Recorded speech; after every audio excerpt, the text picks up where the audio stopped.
दोस्तों नमस्कार, ये है मार्गदर्शन फॉर सिविल सर्विसेज। मैं अनुराग चौधरी। दोस्तों टीजीटी पीजीटी इतिहास के लिए महत्वपूर्ण वन लाइनर प्रश्नों की श्रृंखला में प्रस्तुत है पूर्व मध्यकालीन उत्तर भारत से संबंधित महत्वपूर्ण प्रश्न, जिसमें हम उत्तर भारत के प्रमुख राजवंशों जैसे कश्मीर के राजवंश, चहमान वंश, प्रतिहार वंश, पाल एवं सेन वंश, गढ़वाल वंश, चंदेल वंश, सोलंकी तथा परमार वंश से संबंधित महत्वपूर्ण प्रश्नों को सॉल्व करेंगे। ये प्रश्न टीजीटी पीजीटी इतिहास के साथ साथ LT grade, government inter college प्रवक्ता, गवर्नमेंट डिग्री कॉलेज, उच्चतर शिक्षा असिस्टेंट प्रोफेसर, केंद्रीय विद्यालय संगठन और नेट जेआरएफ इतिहास के लिए बहुत ही उपयोगी हैं। तो आइए शुरू करते हैं आज का वीडियो। भारतीय इतिहास के अंतर्गत पूर्व मध्यकालीन उत्तर भारत के प्रमुख राजवंश और उनसे संबंधित महत्वपूर्ण प्रश्न। सबसे पहले आइए कश्मीर से संबंधित महत्वपूर्ण प्रश्नों को सॉल्व करते हैं। दोस्तों इन प्रश्नों को देखने से पहले आइए कश्मीर के राजवंशों के बारे में थोड़ा सा विशिष्ट जानकारी ले लेते हैं। दोस्तों कश्मीर पर शासन करने वाले शासक वंश का जो कालक्रम है आप इस प्रकार से लगा सकते हैं। सबसे पहले कारकोट वंश, उसके बाद उत्पल वंश, फिर लोहार वंश का शासन कश्मीर पर रहा है। और आप देखिए कारकोट वंश का संस्थापक कौन था, तो 627 ईस्वी में दुर्लभ वर्धन ने कश्मीर में कारकोट वंश की स्थापना की थी और ह्वेनसांग ने उसके शासनकाल में कश्मीर की यात्रा की थी।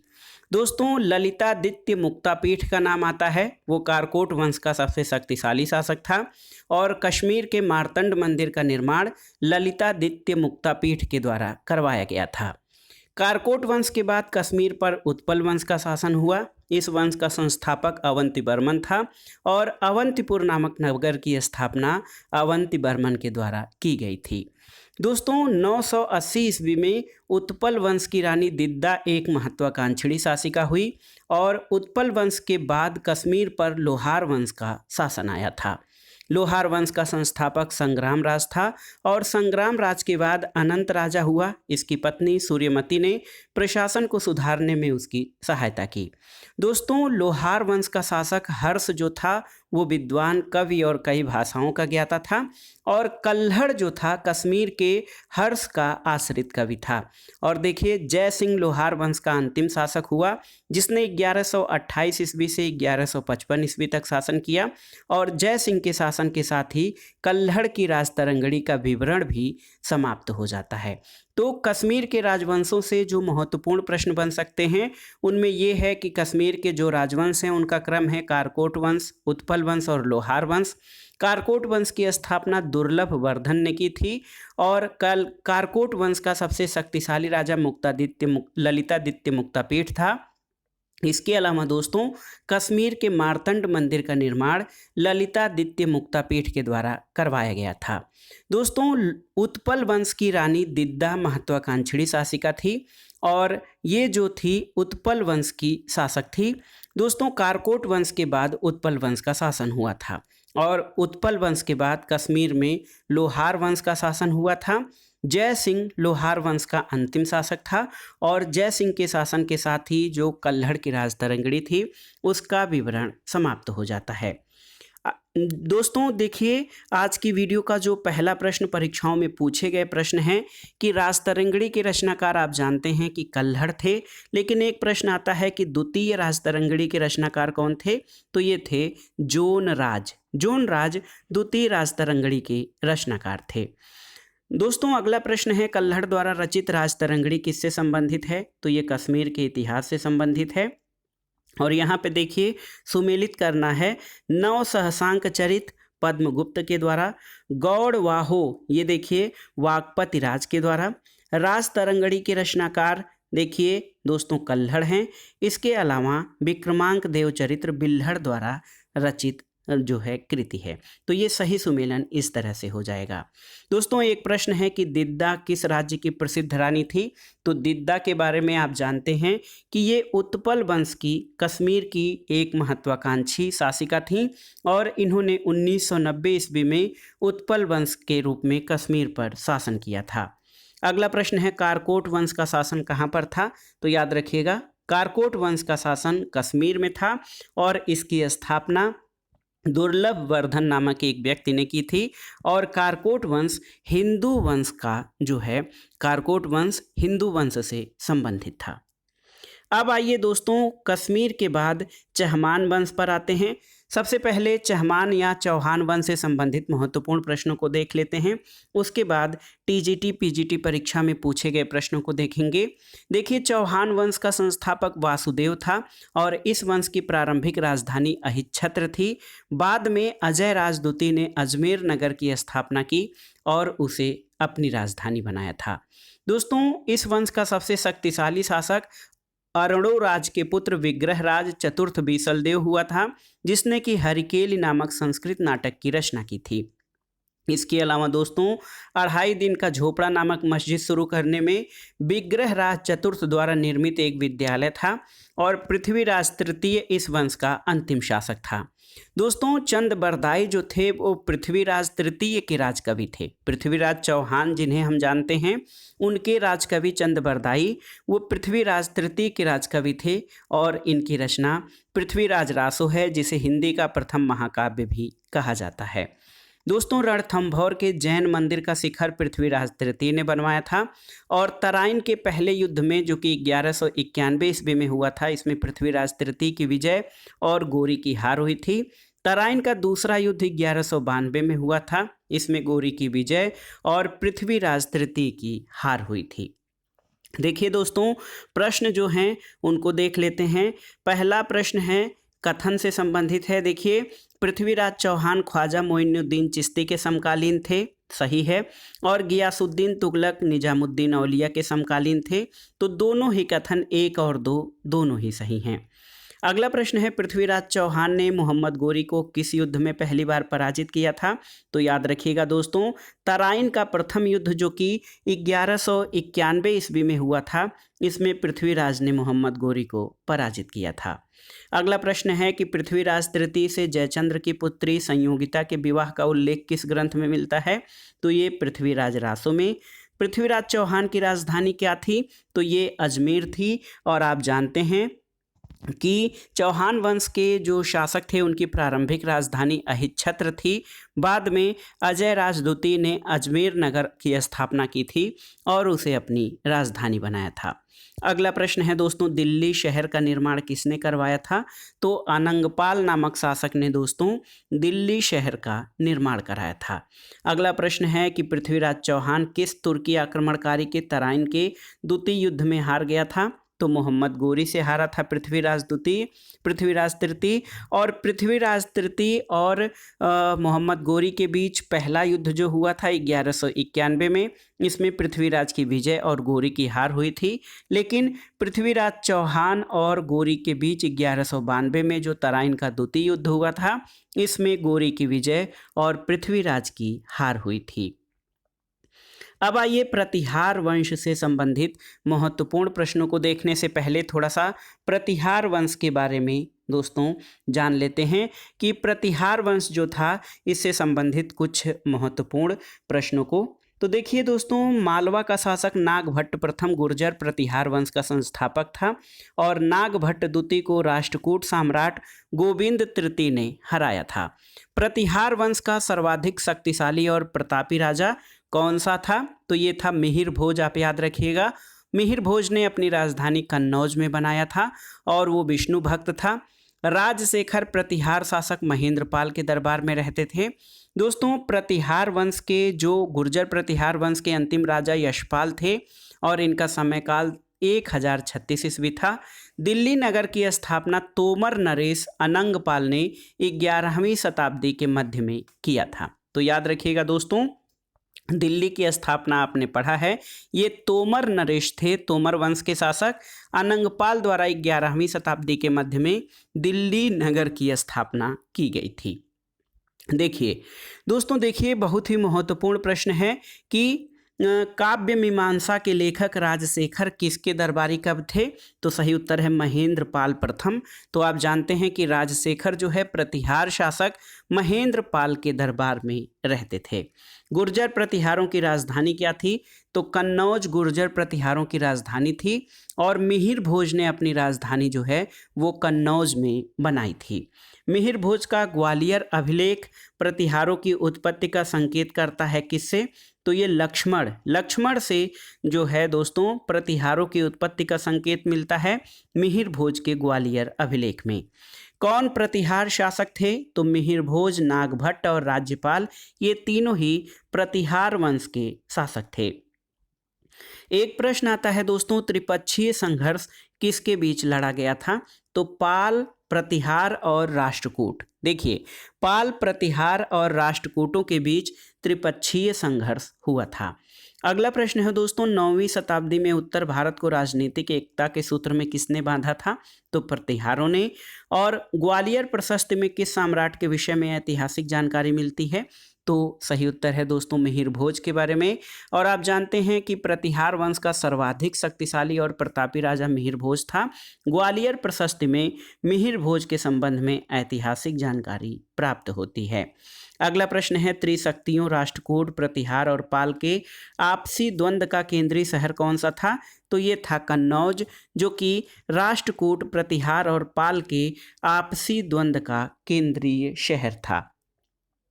अब आइए देखते हैं दोस्तों पाल और सेन वंश से संबंधित महत्वपूर्ण प्रश्नों को जानने से पहले थोड़ा सा पाल और सेन वंश के बारे में जान लेते हैं। दोस्तों आप देख सकते हैं कि सेन वंश की स्थापना सामंत सेन ने राठ में की थी। इसकी राजधानी नदिया या लखनौती थी। सेन वंश के जो प्रमुख शासक थे उनमें विजय सेन, बल्लाल सेन और लक्ष्मण सेन थे। सेन वंश का प्रथम स्वतंत्र शासक कौन था? विजय सेन था, जो कि शैव धर्म का अनुयायी था। इसके अलावा दोस्तों दान सागर एवं अद्भुत सागर नामक ग्रंथ की रचना सेन शासक बल्लाल सेन के द्वारा की गई थी। और एक महत्वपूर्ण जानकारी दोस्तों, गीत गोविंद जो कि राधा कृष्ण के प्रेम लीलाओं का वर्णन है, गीत गोविंद के लेखक जयदेव लक्ष्मण सेन की राजसभा में रहते थे। इसके अलावा दोस्तों सेन वंश वह प्रथम राजवंश था जिसने अपना अभिलेख सर्वप्रथम हिंदी में उत्कीर्ण करवाया था। और लक्ष्मण सेन बंगाल का अंतिम हिंदू शासक था। इसके अलावा पाल वंश का संस्थापक गोपाल था। गोपाल ने 750 ईस्वी में पाल वंश की स्थापना की और राजधानी मुंगेर बनाया था। पाल वंश के जो प्रमुख शासक थे उसमें धर्मपाल, देवपाल, नारायणपाल, महिपाल और नयपाल थे।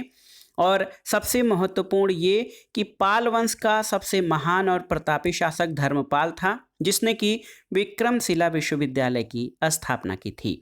दोस्तों देखिए, कन्नौज के लिए जो त्रिपक्षीय संघर्ष लड़ा गया था पाल वंश, प्रतिहार वंश और राष्ट्रकूट वंश के बीच हुआ था। इसमें पाल वंश की ओर से सबसे पहले धर्मपाल शामिल हुआ था।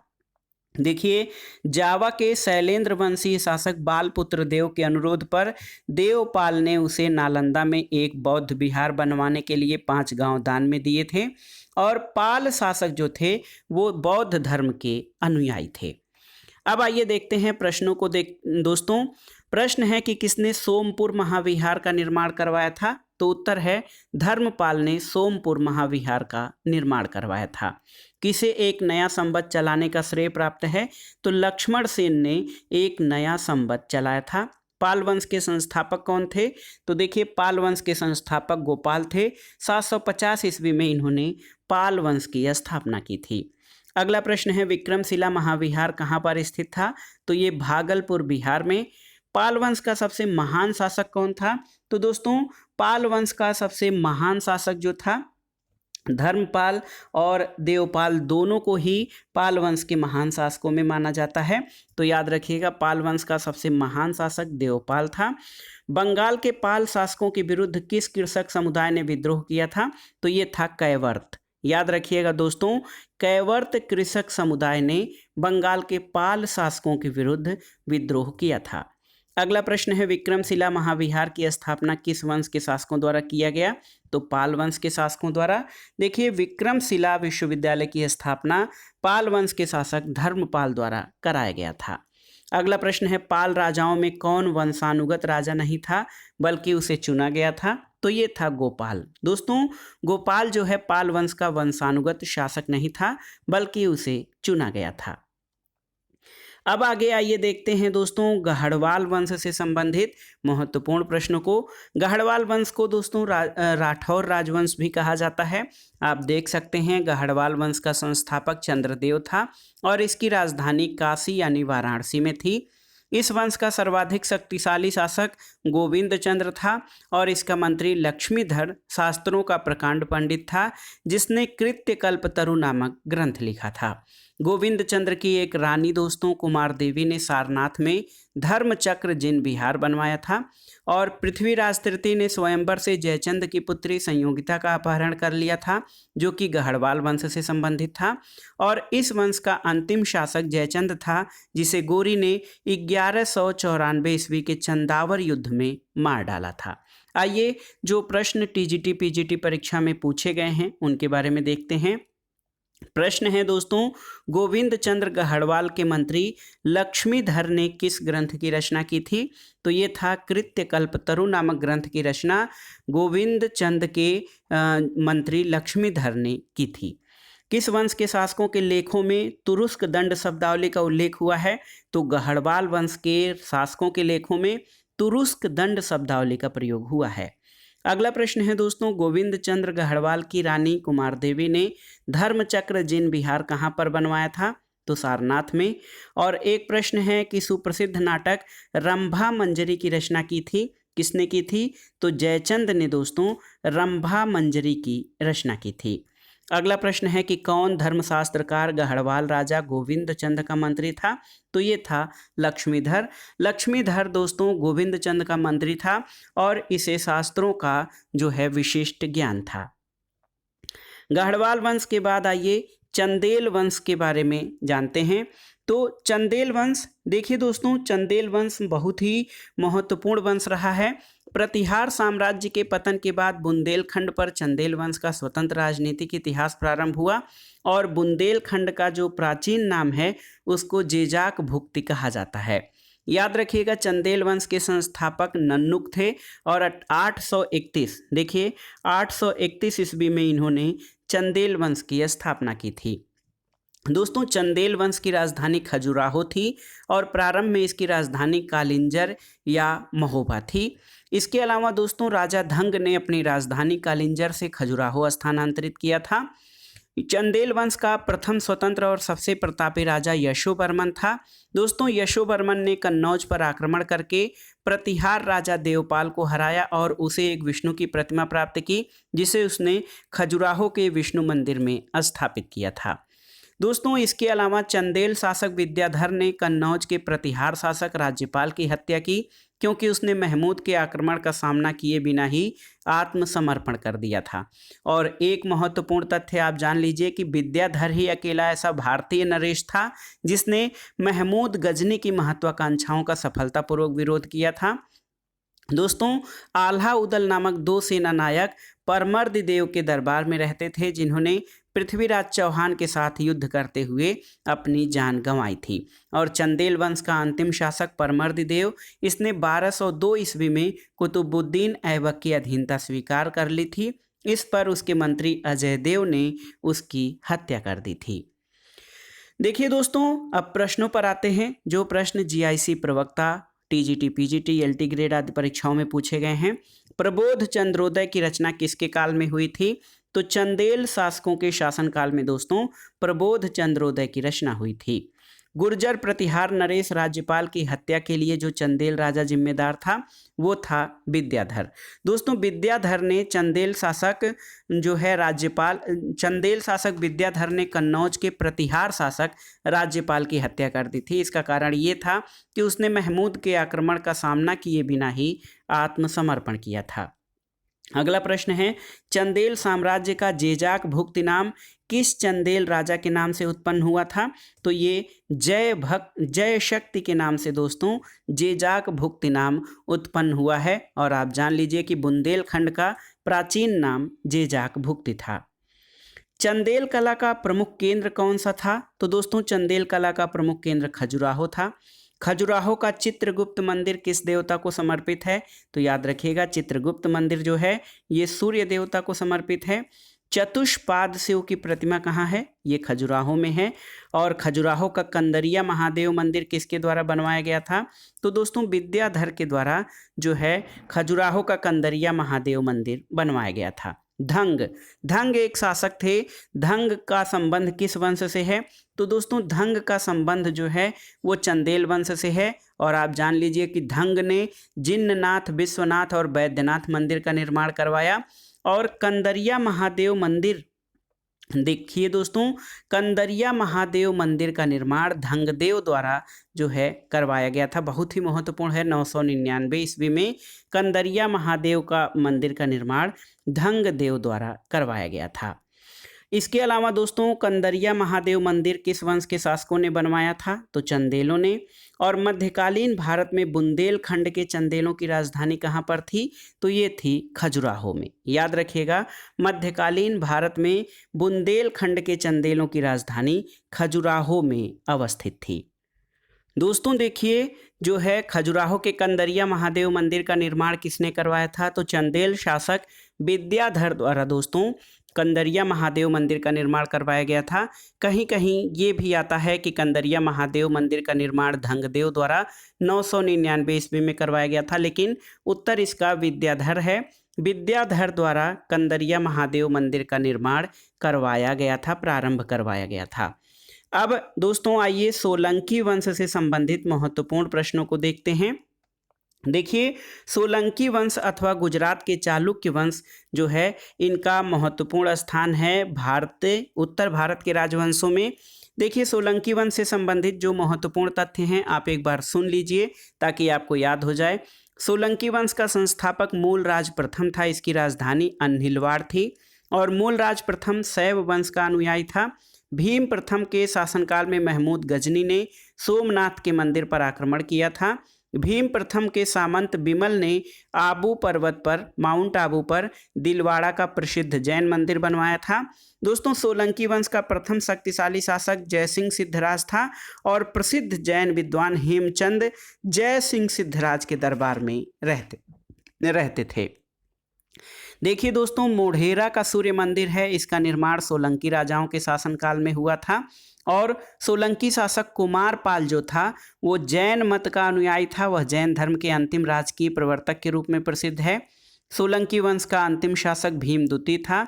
और भीमदूती के एक सामंत लवण प्रसाद ने गुजरात में बघेल वंश की स्थापना की थी।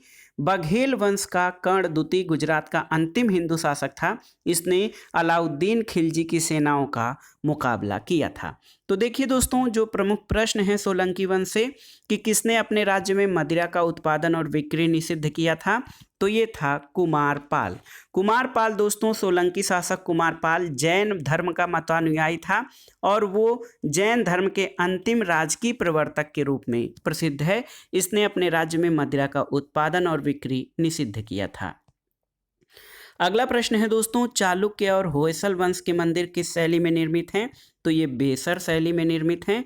और महान विद्वान हेमचंद किसकी सभा को अलंकृत करते थे? तो याद रखिएगा दोस्तों देखिए बहुत ही महत्वपूर्ण प्रश्न है कि महान विद्वान हेमचंद जो हैं, उत्तर है दोस्तों देखिए महान जैन विद्वान हेमचंद्र कुमारपाल की सभा को अलंकृत या सुशोभित करते थे। अगला प्रश्न है माउंट आबू के दिलवाड़ा मंदिरों का निर्माण किसने करवाया था? तो सही उत्तर है दोस्तों माउंट आबू के दिलवाड़ा मंदिरों का निर्माण सोलंकी शासकों द्वारा करवाया गया था। और सोलंकी वंश के शासक भीम प्रथम के सामंत बिमल ने माउंट आबू पर्वत पर दिलवाड़ा के प्रसिद्ध जैन मंदिरों का निर्माण करवाया था। सोलंकी वंश के बाद आइए परमार वंश से संबंधित महत्वपूर्ण प्रश्नों को देखते हैं दोस्तों। परमार वंश का संस्थापक उपेंद्र राज था। इसकी राजधानी धारा नगरी थी जो कि प्राचीन राजधानी उज्जैन थी। दोस्तों परमार वंश का सबसे अधिक शक्तिशाली शासक राजा भोज था। राजा भोज ने भोपाल के दक्षिण में भोजपुर नामक झील का निर्माण करवाया था। और राजा भोज ने चिकित्सा, गणित और व्याकरण पर अनेक ग्रंथ लिखे। भोजकृत युक्ति कल्पतरु में वास्तुशास्त्र के साथ साथ विभिन्न वैज्ञानिक यंत्रों और उनके उपयोग का वर्णन है। दोस्तों 9 सहसांक चरित के रचयिता पद्मगुप्त जो थे, 10 रूपक के रचयिता धनंजय, और ये विद्वान जो है वाक्पति मुंज के दरबार में रहते थे। कविराज की उपाधि राजा भोज को मिली है। भोज ने अपनी राजधानी में सरस्वती मंदिर का निर्माण करवाया था और इस मंदिर के परिसर में संस्कृत विद्यालय खोला गया था। राजा भोज के शासनकाल में धारा नगरी विद्या और विद्वानों का प्रमुख केंद्र थी और भोज ने चित्तौड़ में त्रिभुवन नारायण मंदिर का निर्माण करवाया था। तो देखिए दोस्तों, अब परमार वंश से संबंधित जो प्रश्न पूछे गए हैं उनको देख लेते हैं। वाक्पति मुंज और सिंधुराज के दरबारी कवि पद्मगुप्त किसके रचनाकार थे? तो उत्तर है दोस्तों 9 सहसांक चरित के। 9 सहसांक चरित के रचयिता पद्मगुप्त जो थे, ये वाक्पति मुंज और सिद्धूराज के दरबारी कवि थे। जो आइए जो है ये महत्वपूर्ण प्रश्न है। निरालंबा सरस्वती यानी सरस्वती अब निराश्रय हो गई है, पर एक कवि की शोकाभिव्यक्ति किसकी मृत्यु पर हुई थी? तो दोस्तों भोज परमार की मृत्यु पर एक कवि द्वारा निरालंबा सरस्वती जैसा आख्यान दिया गया था। वह शासक जिसने साहित्य और कला के क्षेत्र में सर्वाधिक योगदान दिया है, तो ये परमार वंश के शासक परमार भोज ने दोस्तों साहित्य और कला के क्षेत्र में विशेष योगदान दिया है। परमार वंश का शक्तिशाली शासक कौन था? तो राजा भोज परमार वंश का शक्तिशाली शासक था। परमार वंश की राजधानी जो है धारा नगरी थी और बाद में जो है परमार वंश का प्राचीन राजधानी इसकी उज्जैन थी, लेकिन धारा नगरी इसकी राजधानी थी। अब आइए अन्य प्रश्नों को देख लेते हैं दोस्तों। विक्रमांक देवचरित के लेखक कौन थे? तो याद रखिएगा बिल्हड़ की रचना है विक्रमांक देवचरित। रुद्रमा देवी किस वंश की रानी थी? तो वारंगल के काकतीय वंश की। प्राग ज्योतिषपुर किसका प्राचीन नाम था? तो दोस्तों प्राचीन असम का नाम था प्राग ज्योतिषपुर। अगला प्रश्न है किस राजवंश में महिलाओं ने उच्च प्रशासनिक पद प्राप्त किए थे? तो ये था सोलंकी या चालुक्य वंश की महिलाओं ने दोस्तों शासन में उच्च प्रशासनिक पद प्राप्त किए थे। अगला प्रश्न है जगमोहन उड़ीसा के मंदिरों के किस भाग को कहा जाता है? तो मंडप को दोस्तों जगमोहन। और सूर्य मंदिर कहाँ पर स्थित है? तो सूर्य मंदिर कोणार्क में स्थित है। इसके अलावा जो अन्य प्रश्न हैं देखिए, पुलिकेशिन द्वितीय ने हर्ष की सेना का सामना किस नदी के तट पर किया था? ये बहुत ही महत्वपूर्ण प्रश्न है, तो आप जान लीजिए दोस्तों कि पुलिकेशिन द्वितीय ने हर्ष की सेना का सामना नर्मदा नदी के तट पर किया था और हर्ष और पुलिकेशिन द्वितीय के बीच नर्मदा नदी के तट पर युद्ध हुआ था। इसमें हर्ष की पराजय हुई थी। अगला प्रश्न कथन और कारण पर है। कथन है 8वीं से 13वीं शताब्दी को कभी कभी अंधकार का युग कहा जाता है। क्यों?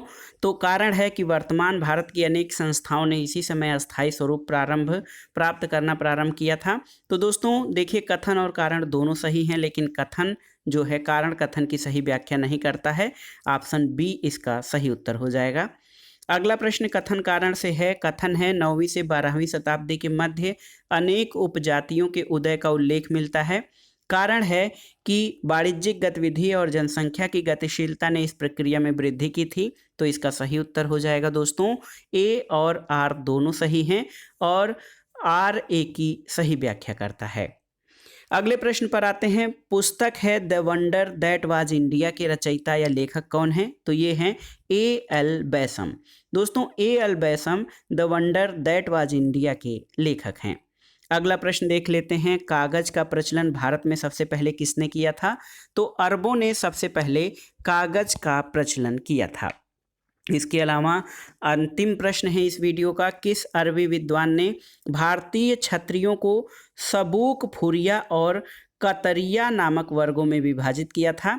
तो ये हैं इब्न खुर्दाब। इब्न खुर्दाब ने दोस्तों जो कि अरबी विद्वान था, इसने भारतीय क्षत्रियों को सबूक, फुरिया और कतरिया नामक वर्गों में विभाजित किया था। तो दोस्तों ये था आज का वीडियो। इसमें आपने कश्मीर के प्रमुख राजवंश चहमान वंश, प्रतिहार वंश, पाल और सेन वंश, गढ़वाल वंश, चंदेल वंश, सोलंकी, परमार वंश से संबंधित महत्वपूर्ण प्रश्नों को सॉल्व किया। थोड़ा सा इसमें देख लेते हैं दोस्तों। कश्मीर के प्रमुख राजवंशों में कारकोट वंश, उत्पल वंश और लोहार वंश थे। कारकोट वंश का सबसे शक्तिशाली राजा ललितादित्य मुक्तापीठ था और कश्मीर के मार्तंड मंदिर का निर्माण ललितादित्य मुक्तापीठ के द्वारा करवाया गया था। इसके अलावा 980 ईस्वी में उत्पल वंश की रानी दिद्दा एक महत्वाकांक्षी शासिका थी। दोस्तों देखिए, कल्हड़ जो है कश्मीर के शासक जो कि लोहार वंश का शासक था, हर्ष का आश्रित कवि था और कल्हड़ की रचना राजतरंगड़ी है। इसके अलावा आप देखेंगे कि चहमान या चौहान वंश का संस्थापक वासुदेव था। इसमें देखिए पृथ्वीराज तृतीय, जिस पृथ्वीराज चौहान के बारे में हम जानते हैं वो पृथ्वीराज तृतीय थे। उनके कवि चंद बरदाई द्वारा पृथ्वीराज रासो की रचना की गई है। और तराइन का पहला युद्ध 1191 में हुआ था। इसमें पृथ्वीराज तृतीय की विजय और गोरी की हार हुई थी। तराइन के दूसरे युद्ध में 1192 में गोरी की विजय और पृथ्वीराज तृतीय की हार हुई थी। इसके अलावा आप देख सकते हैं दोस्तों, देखिए गुर्जर प्रतिहार वंश, तो मालवा का शासक नागभट्ट प्रथम गुर्जर प्रतिहार वंश का संस्थापक था और प्रतिहार वंश का सबसे शक्तिशाली राजा मिहिर भोज था। मिहिर भोज की राजधानी कन्नौज थी। पाल वंश और जो सेन वंश है, पाल वंश का संस्थापक गोपाल था, इसकी राजधानी मुंगेर थी। इसके अलावा दोस्तों धर्मपाल ने विक्रमशिला विश्वविद्यालय की स्थापना करवाई थी। सेन वंश की स्थापना सामंत सेन द्वारा की गई थी, इसकी राजधानी नदिया यानी लखनौती में थी। और सेन वंश के प्रमुख शासकों में विजय सेन, बल्लाल सेन और लक्ष्मण सेन थे। लक्ष्मण सेन की राजसभा में गीत गोविंद के लेखक जयदेव निवास करते थे। गहड़वाल या राठौर वंश जो था दोस्तों, इस वंश का जो संस्थापक था चंद्रदेव था, इसकी राजधानी वाराणसी थी। दोस्तों गहड़वाल वंश का सर्वाधिक शक्तिशाली राजा गोविंद चंद्र था और इसका मंत्री लक्ष्मीधर शास्त्रों का प्रकांड विद्वान था और लक्ष्मीधर की रचना कृत्यकल्पतरु है। दोस्तों इस वंश का अंतिम शासक, गहड़वाल वंश का अंतिम शासक जयचंद था और इसी जयचंद की पुत्री संयोगिता का अपहरण पृथ्वीराज चौहान ने किया था। जयचंद को गोरी ने 1194 के चंदावर के युद्ध में मार डाला था। इसके अलावा दोस्तों सोलंकी वंश का संस्थापक मूलराज प्रथम था। मूलराज प्रथम जो है शैव धर्म का अनुयायी था। भीम प्रथम जो कि सोलंकी शासक था, इसके सामंत बिमल ने माउंट आबू में दिलवाड़ा के जैन मंदिर का निर्माण करवाया था। और इसके अलावा एक महत्वपूर्ण तथ्य ये है कि सोलंकी वंश का शासक जो जैन मतानुयायी था वो कुमारपाल था और वो जैन धर्म के अंतिम राजकीय प्रवर्तक के रूप में प्रसिद्ध है। इसके अलावा दोस्तों परमार वंश का संस्थापक उपेंद्र राज था और आप जानते हैं इसकी राजधानी धारा नगरी थी। परमार वंश का सबसे शक्तिशाली और सर्वप्रसिद्ध शासक राजा भोज था। राजा भोज ने भोपाल के दक्षिण में भोजपुर नामक झील का निर्माण करवाया था और राजा भोज को कविराज की उपाधि से विभूषित किया जाता है। भोज ने अपनी राजधानी में सरस्वती मंदिर का निर्माण करवाया था और राजा भोज की मृत्यु पर एक कवि ने कहा था, निरालंबा सरस्वती, यानी सरस्वती अब निराश्रित हो गई हैं। भोजपुर नगर की स्थापना राजा भोज ने करवाई थी। और परमार वंश के बाद दोस्तों तोमर वंश का उदय हुआ, उसके बाद चहमान वंश का, और अंततः 1297 में अलाउद्दीन खिलजी के सेनापति नसरत खां और उलूग खां ने मालवा पर अधिकार कर लिया था। तो दोस्तों देखिए बहुत ही महत्वपूर्ण है कि बहुत ही महत्वपूर्ण प्रश्न जो हैं इसमें आपने देखा उत्तर भारत के प्रमुख राजवंश और उनसे संबंधित प्रश्नों को। तो ये प्रश्न आपके परीक्षाओं के लिए बहुत ही महत्वपूर्ण हैं। इसमें से एक दो प्रश्न कन्फ्यूजन वाले हैं, आप उनको कंफर्म कर लीजिएगा कमेंट बॉक्स में। आप साथियों से उनका सही उत्तर आप पूछ सकते हैं और हम भी कोशिश करेंगे कि उसका जो सटीक और जो बेहतर उत्तर है, जो कि ऑथेंटिक उत्तर, उसको हम देंगे। वीडियो आपको कैसा लगा हमें कमेंट बॉक्स में ज़रूर बताइएगा। वीडियो को लाइक करें, शेयर करें और इस चैनल मार्गदर्शन फॉर सिविल सर्विसेज को सब्सक्राइब करें। वीडियो देखने के लिए धन्यवाद दोस्तों, नमस्कार।